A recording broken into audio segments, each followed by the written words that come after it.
Study, so away from these two, and to my university, and there's one track that's about half an hour away from where I live, and they allowed me to store my race runner there, but they have crazy opening times.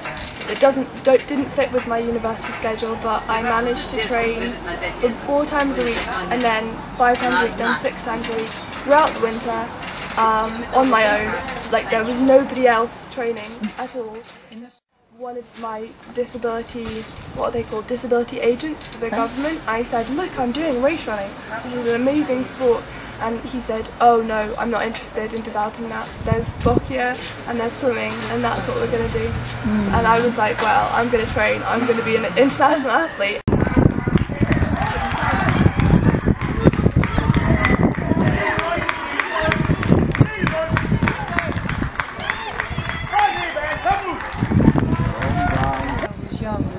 Up to an island in the Highlands of Scotland, and there was a big green in Racerunning.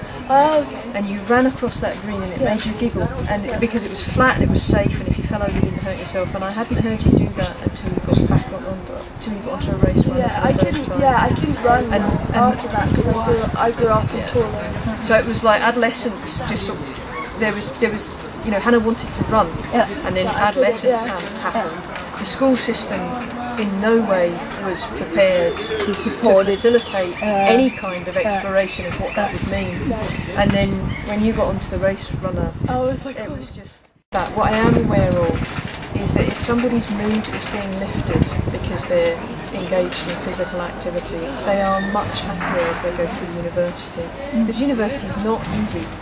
And if you're already going into it with a physical disability for which there's very little allowance, it's a release from a lot of things. It is. Yes.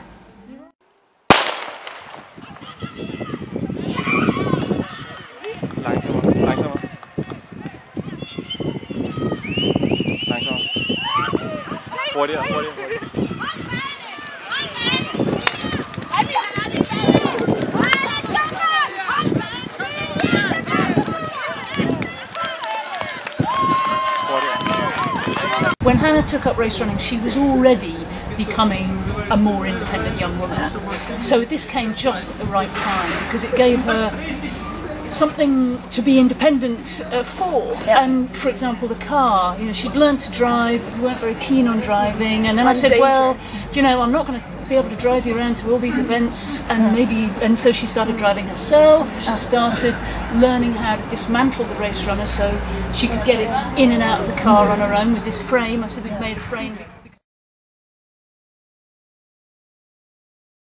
From my old perspective, I can't run side by side, and now I decided I'd do a 10k with my friend because they're my new flatmates and they're really sporty, and I was almost faster than her, and we're going to go out running when I get back to university a lot. I predict, definitely.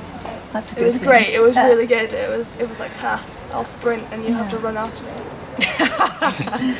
One of the good things about something like race running is that if children have big imaginations and they're never in a position where they can live some of that out, then they stop imagining their future, and then they start putting limits on themselves about what they can and what they can't do, because what's the point trying that? I'm never going to be able to do it. And I think in terms of education that is possibly the worst thing that can happen. Constantly being able to imagine that there's something over the hill that you can work towards and is worth working towards.